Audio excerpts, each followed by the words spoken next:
Assalamualaikum warahmatullahi wabarakatuh.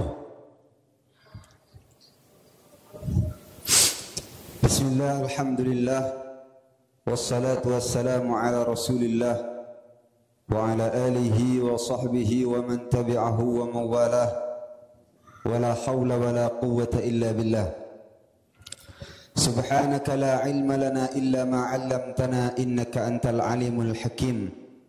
Rabbi shrah li sadri wa yassir li amri wahlul 'uqdatam min lisani yafqahu qawli, amma ba'd.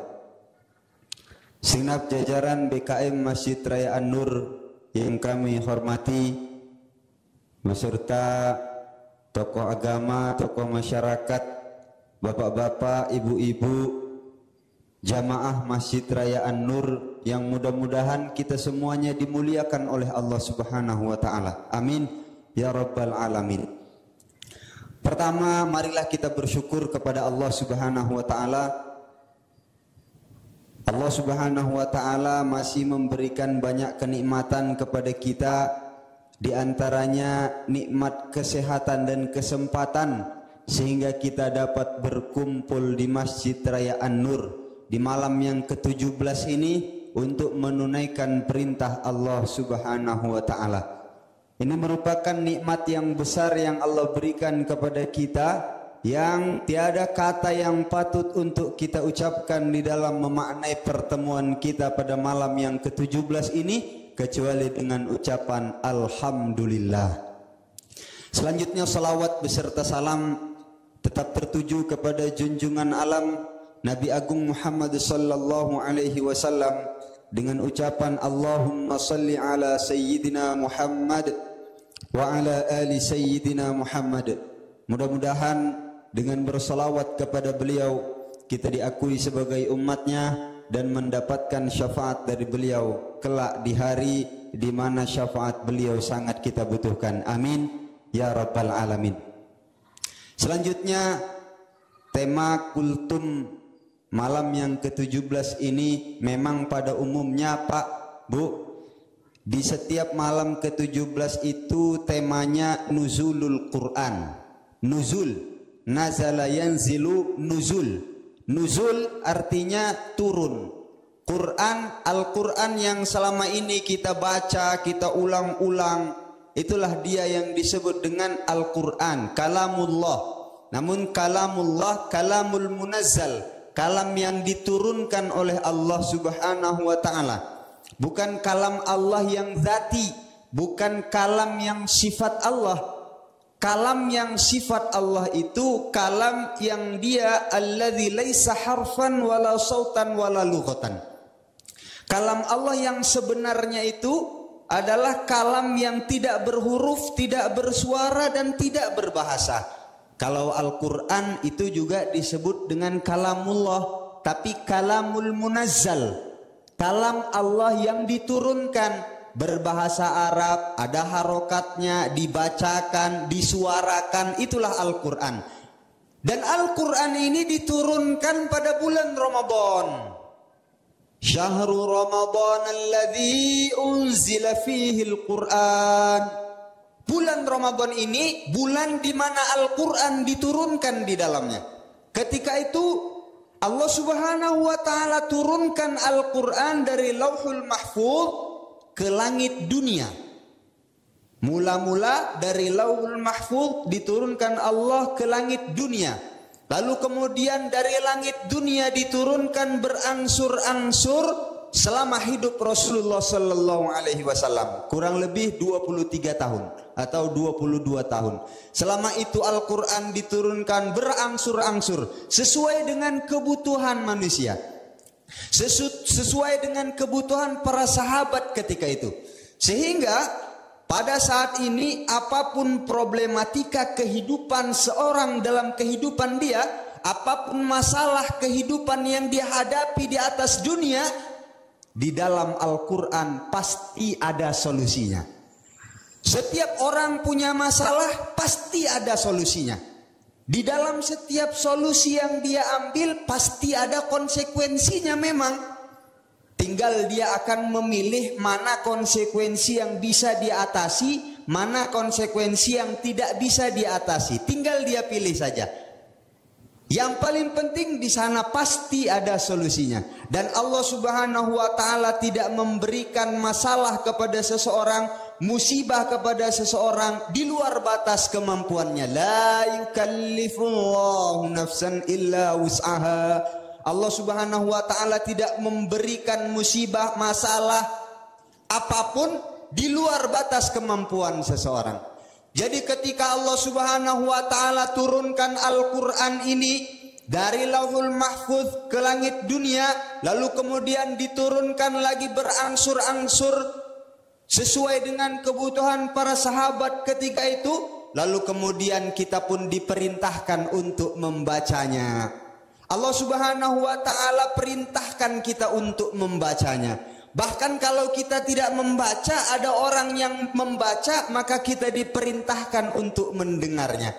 Bapak Ibu yang dirahmati Allah Subhanahu wa taala, Rasulullah sallallahu alaihi wasallam sabdakan, "Iqra'ul Qur'an, bacalah Al-Qur'an, fa innahu ya'ti yaumal qiyamah syafi'an li ashabih." Karena Al-Qur'an yang kau baca itu nanti pada hari kiamat akan datang kepadamu memberikan syafaat kepadamu.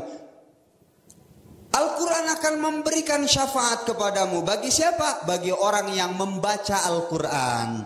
Bagi orang yang tidak membaca Al-Quran, Pak Ustadz, aku tak pandai baca Al-Quran. Cemana lah ini?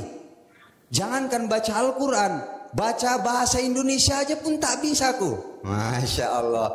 Maka hubungi Imam Masjid Raya An-Nur, belajar membaca Al-Quran. Dulu kami sempat di Imbon itu Pak, bapak-bapak itu usia-usia 50, usia 40, bahkan ada usia yang 60, itu masih belajar Al-Quran Pak, masih belajar Iqra itu. Masih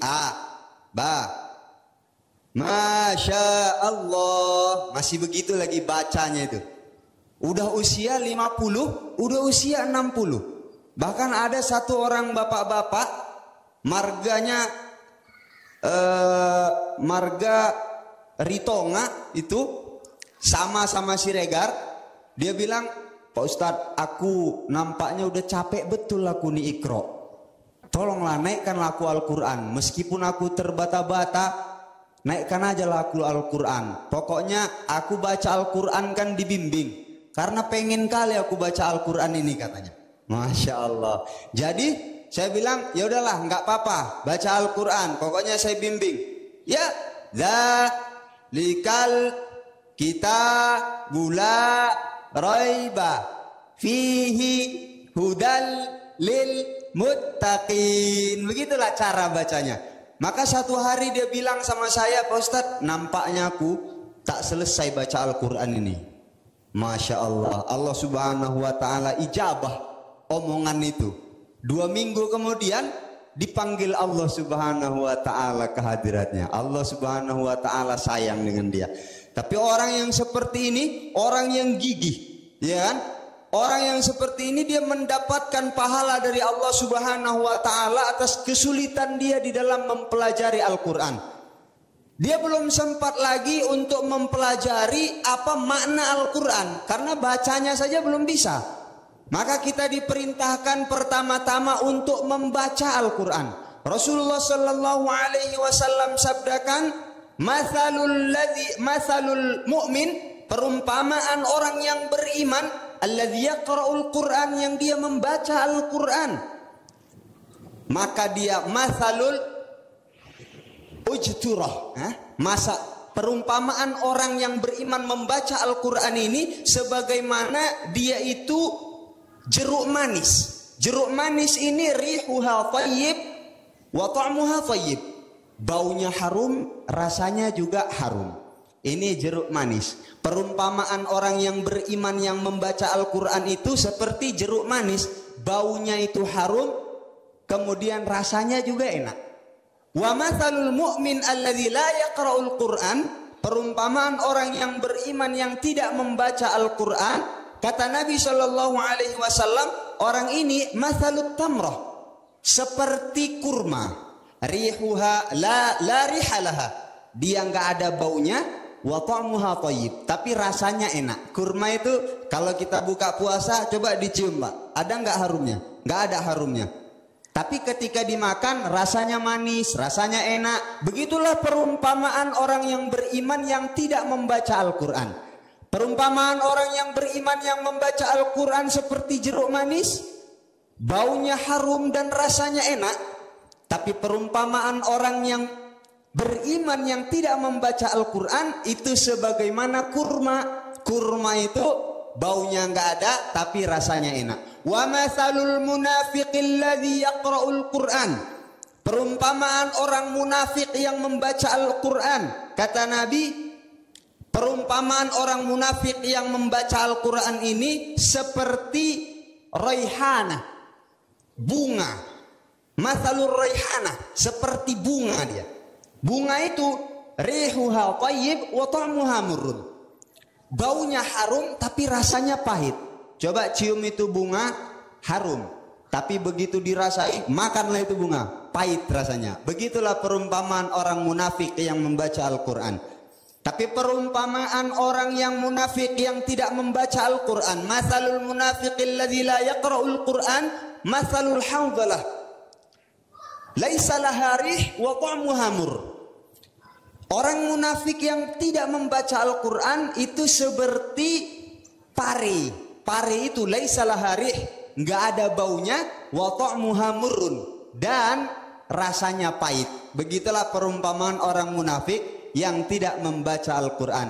Bapak Ibu yang dirahmati Allah Subhanahu wa taala, Allah Subhanahu wa taala turunkan Al-Quran kemudian untuk kita baca, tetapi bukan hanya sekedar untuk dibaca, tetapi juga untuk dijadikan pedoman hidup. Siapapun dia, pebisniskah dia, pedagangkah dia, orang kayakah dia, orang miskinkah dia, orang kotakah dia, orang desakah dia, seluruh orang-orang ini semuanya berpedoman pada Al-Quran. Sebab Al-Quran itu lanjutan daripada ayat yang dibacakan tadi. Syahrul Ramadan alladzi unzila fihi al-Quran hudan linnas, petunjuk bagi seluruh manusia.